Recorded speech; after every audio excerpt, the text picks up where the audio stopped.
안녕하세요. 창작의 고민을 논문으로 시원하게 처방해드리는 논문 창고의 창식입니다. 안녕하세요. 오늘도 편집실에서 시청자의 기억력을 붙잡기 위해 고군분투 중인 창고입니다. 창식님, 저는 전환 효과를 정말 공들여 만들거든요. 화려한 트랜지션도 쓰고 임팩트 있는 음악도 넣고요. 그런데 반응이 극과 극이에요. 어떤 분은 오 멋있다라고 하지만 또 어떤 분은 방금 무슨 내용이었지? 라며 앞 내용을 싹 잊어버리시더라고요. 전환이 멋있을수록 내용이 증발하는 기분인데 이거 왜 이러는 걸까요? 그건 전환이 기억을 돕는 장치가 아니라 오히려 기억을 지우는 장치가 됐기 때문입니다.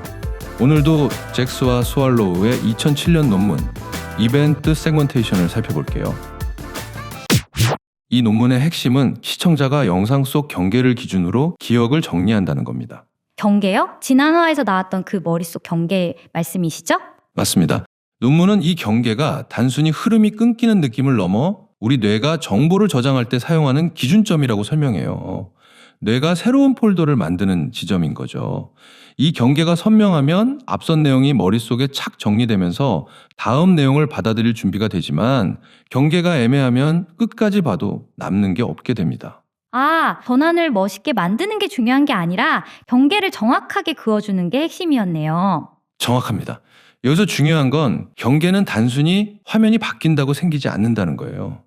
논문은 움직임 같은 감각적 변화도 중요하지만 인물의 목표나 원인과 결과의 흐름 같은 개념적 변화가 같이 일어나야 경계가 단단해진다고 말합니다.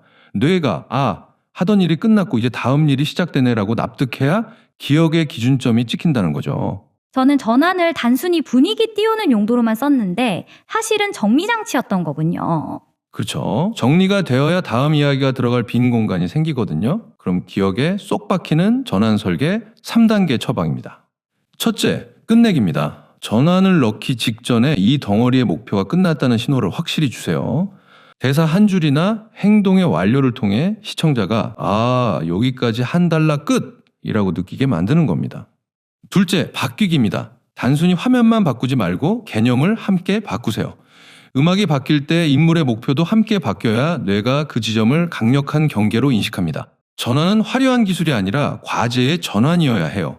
셋째, 붙이기입니다. 전환 후 첫 3초 안에 새로운 덩어리의 규칙을 하나만 딱 박아주세요. 새로운 목표나 질문을 던져서 시청자의 뇌가 새 덩어리를 바로 붙잡게 만드는 겁니다. 오늘의 한 줄 처방입니다.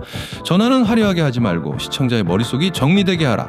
오늘부터는 전환을 만들 때 끝냈나, 바뀌었나, 붙였나 이 세 가지만 딱 체크하겠습니다.